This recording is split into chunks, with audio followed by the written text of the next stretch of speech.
She regularly says that I'm a bad parent in front of the kids. Recently, the children began spitting at me and throwing their food at me, calling me bad. Daddy, look at this woman. No, I'm saying I'm going to try to win every vote I can. Well, to those voters, okay, so I don't want to keep doing this. I'm going to call it. Thank you. What? You're not going to do the interview with us? Nope, not like this. I'm not. Not with 7 follow-ups to every single question you ask. Train wreck of an interview from this woman, Katie Porter, who is in the middle of a conversation with CBS News California as she gears up to run for governor. We're going to get into this, but she ends up canceling the interview, ripping her mic off, and it gets very contentious. Why? What question could possibly prompt this? So we'll come back to that, but of course, you may know this woman as Mashed Potato Head because she, according to this article from 2023, allegedly scalded her ex-husband's scalp with potatoes like a lunatic by Josh Christensen. And so this woman was in Congress, Representative Katie Porter. She also ran for Senate and failed, I believe. The former husband said that she frequently abused him verbally and threw toys, books, and other objects at him during their marriage. He got out. Even poured scalding hot mashed potatoes on his head during a fight, according to divorce records. Guy's name's Matthew Hoffman, just so you know who we're talking about. Filed for divorce from her in 2013, sent in a request for a restraining order that he was routinely called an effing idiot and effing incompetent by his rage-prone spouse, who also shattered a glass coffee pot on their kitchen counter when she felt like their house wasn't clean enough. You think this counter's clean? Well, what about now? She would not have to let me have a cell phone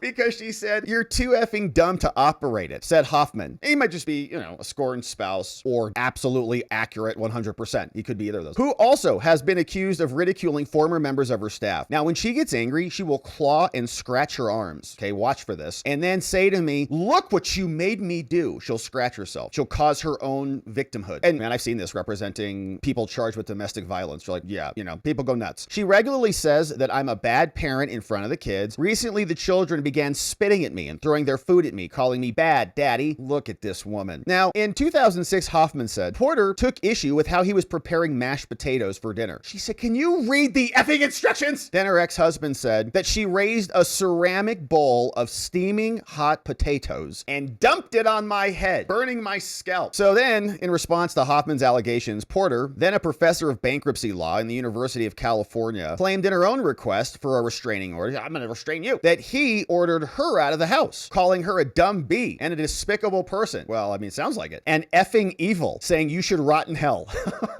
That dude totally snapped. Good for him, man. Shout out. I'm glad he got out of that. What a disaster. According to Porter, Hoffman then raged at the couple's son, Luke, telling the child, you've taken a bad situation and made it 1,000 times worse. Hoffman also allegedly punched a bathroom light switch until it shattered and threw a newspaper at her. And she's now in Congress. Now, in her congressional campaign, she called herself a victim of domestic violence.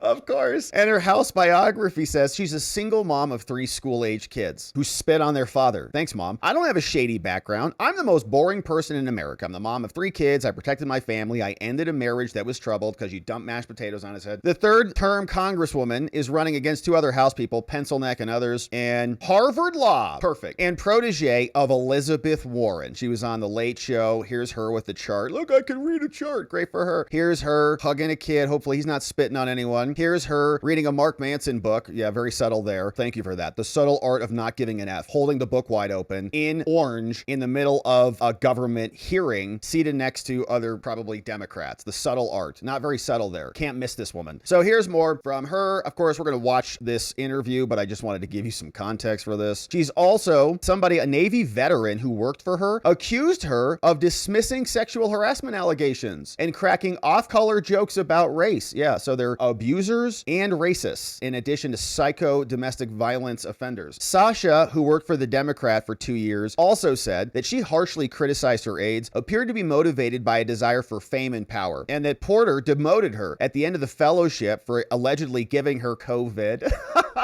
You gave me COVID, and so you're demoted. All right, she's a lunatic. So let's listen to this interview now that we've got some context on who and what this background really is. What do you say to the 40% of California voters who you'll need in order to win, who voted for Trump? How would I need them in order to win, man? Well, unless you think you're going to get 60% of the vote. You think you'll get 60%. Everybody who did not vote for Trump will vote for you. That's what you're saying. In a general election, yes. If it is me versus a Republican, I think that I will win the people who did not vote for Trump. What if it's you versus as another Democrat. I don't intend that to be the case. So how do you not intend that to be the case? Are you going to ask them not to run? No, I'm saying I'm going to build the support. I have the support already in terms of name recognition.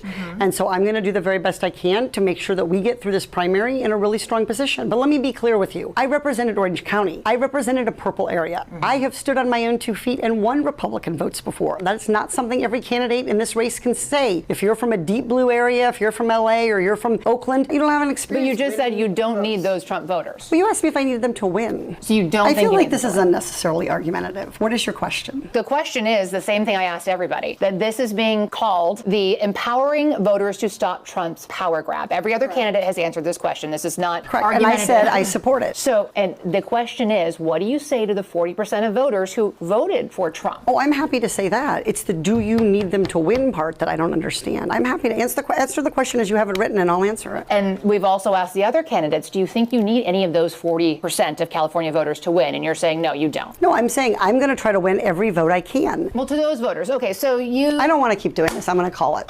Thank you. What? you're not going to do the interview with us? Nope, not like this. I'm not. Not with 7 follow-ups to every single question you ask. Every other candidate has answered I don't our care. follow-ups. I don't care. I want to have a pleasant, positive conversation in which you ask me about every issue on this list. Psycho. And if every question you're going to make up a follow-up question, then we're never going to get there. Ms. And we're Porter, just going to circle around. I am an investigative I have never had to do reporter. this before, ever. You've never had to have a end an conversation interview. with To end a an reporter? interview. Okay, but every other candidate has done this. What part of I'm me? I'm running for governor because I'm a leader. So I am going to make. So you're not going to answer questions from reporters? Okay, why don't we go through? I will continue Good for to her. ask follow-up questions because that's my job as a journalist, but I will go through and ask these, and if you don't want to answer, you don't want to answer. So nearly every legislative... Good for her. I don't want to have an unhappy experience with you. And I don't want this all on camera. I don't want to have an unhappy experience with you already either. on camera. I would love to continue to ask these questions so that we can show our viewers what every candidate feels about every one of these issues that they care about. And redistricting is a massive issue. We're going to do an entire story just... So it just keeps going. And she threw a fit that resembles mashed potatoes. If she had a pot of mashed potatoes right there, this woman would be in the emergency room. Total disaster and a psycho. Pretty insane behavior, but this is just who she is. Here's another one from some time ago. And she was on right after Trump won, talking about how her daughter is upset about abortion or something. So on election night, I went to pick up my daughter from water polo practice, and she's 12, and she got in the car and she was crying. And I said, did someone punch you? Like, water polo's a rough sport. I was like, did someone hit you? Did the coach yell at you? What happened? And she said, Mom, Trump won. Trump's gonna win. And what if I get raped and I need to have an abortion? This is from a 12-year-old, my 12-year-old daughter. And so it was really a reminder of how scary this time is for people and how important it is for Democrats to have strategies, both at the state level and the federal level, to make sure that we can continue to protect people's rights. All right, so I guess she's talking to her daughters about those things, and that's like the biggest concern in their household from the Porter family. Totally nuts. All right, so there's more. She's, of course, running for governor, so we'll see what this does to her campaign. As of October 2025, over a dozen candidates have already declared, and she's in the lead. People, I guess, love that, but she's got some people are declared. Xavier Becerra is the other one. Remember him? Health and Human Services, who didn't do anything for Health and Human Services. The first Latino to hold the position. What a historic accomplishment. So they did that. So he's running now. He's like going to do the same thing. You know, I was the first historic Latino who was here. Great. And he did a horrific job. So anyways, Katie Porter, former U.S. representative, also and a candidate for Senate. She lost that and is a former rep. So she's not a current rep, apparently. So maybe we'll see what that does to her campaign. They're Californians. Maybe they'll love it.